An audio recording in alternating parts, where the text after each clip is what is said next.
siguradong hindi ka makakangiti kapag nakasalubong mo ang gansang ito sa isang parking lot sa Missouri sa Amerika. Lahat kasi nang pupunta rito, inaatake niya. Talagang angry bird siya. Pero kaya pala mainit ang ulo ng gansa, may nililimlimang itlog ang asawa niya. Kaya ang nagsumbong na misis, pinayuhan na lang ng mga pulis na umalis.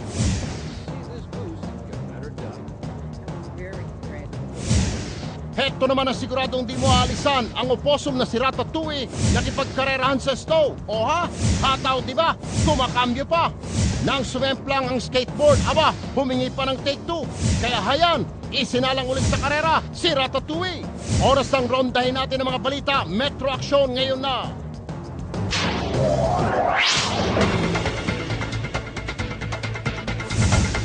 Ito ang malulupit na eksena sa Metro Action. Sa Caloocan, babaeng tinangkang rapin, sinaksak sa leeg, pero naglakad pa ng halos 2 metro para makahingi ng saklolo, nalagutan din ang hininga. Siyam na babae na bibiktima ng rape kada araw. Ang nakakaalarma, di lang mga biktima ang minor de edad, kundi pati mismong mga sospek. Notorious daw na hold-upper sa Pasig, kalaboso matapos inuso ng sarili niyang kaanak. Isa pang hold-upper sa Caloocan, timbog din dahil ang getaway vehicle na gamit niya, bisikleta. Mga kalakal na ibinibenta sa isang junk shop sa QC, may bonus na granada. Bomb squad na pasugod.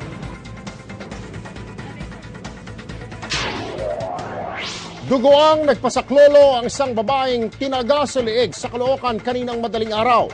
Tila tinangka pa raw gahasain ng biktima bago pinatay. Naliligo ang sarili niyang dugo ang babaeng ito nang data ng News 5 sa tulay ng Susana Road sa Camarin, Caloocan kaninang madaling araw.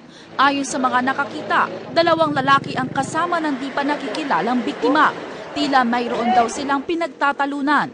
Nag-aaway sila tapos humingi yung babae ng tulong. Bigla namin linapitan. Tapos yung lalaki na kasama niya, biglang tumalon sa may tulay.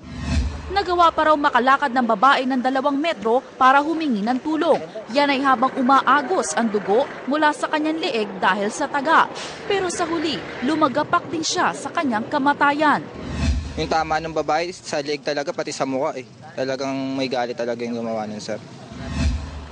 Agad kinalugad ng mga tanod ang ilalim ng tulay kung saan nakita nila ang isang babae at 2 lalaking natutulog at hinihinalang tumitira ng solvent. Tolot ang ginawa ng 3 nahuli na may kinalaman sila sa krimen. Di naman po namin napansin, sir. Sarap po ng tulog namin eh. Dahil mga menor de edad ang 2 sa nahuli, ito turn over sila sa DSWD. Blanco pa rin ng mga pulis sa pagkakakilanlan ng biktima at ng mga sospek. Samantala, parami na raw na parami ang mga kaso ng panggagahasa. Pero ang masaklap, mas tinatarget raw ang mga menor de edad. May report si Edison Reyes. Kalima ng Marso natagpuan sa ilog ang bangkay ng 7 taong gulang na babae na ginahasa at pinatay sa barangay San Dionisio, Parañaque City. Sa Santa Mesa, Maynila, 7 taong gulang din ang ni-rape at pinatay noong Sabado ng sospek na sina Cecilio Bacolod at Roderick Soliveres. Ayon sa DSWD Manila, nakakaalarma ang mga kaso ng rape dahil madalas kaanak o kakilala ng biktima ang mga sospek. Minsan sinasamantala yung tiwala eh. No? Nawawala yung nawawala ni pagiging magkadugo, magkamag-anak. Basta pagka umiral yung hindi maganda sa katawan niya at meron siya naramdaman na pagnanasa. Sa kanila ring tala, umabot sa 282 rape cases noong 2011. Ngayong taon simula Enero hanggang Pebrero, 35 na ang naitatala. 7 hanggang 15 taong gulang daw ang madalas na biktima.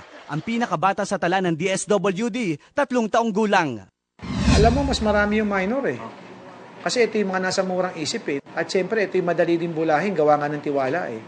Base naman sa ulat ng National Statistical Board, 7 babae kada araw ang nabiktima ng rape noong 2002. Tumaas ang bilang sa 9 kada araw noong 2009 ayon naman sa PNP. Kaya payo ng DSWD, bantayan natin yung mga anak natin habang lumalaki.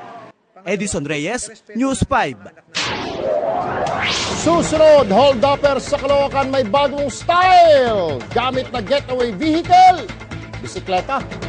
At mga kalakal na binibenta sa isang junk shop sa QC, may kasamang granada.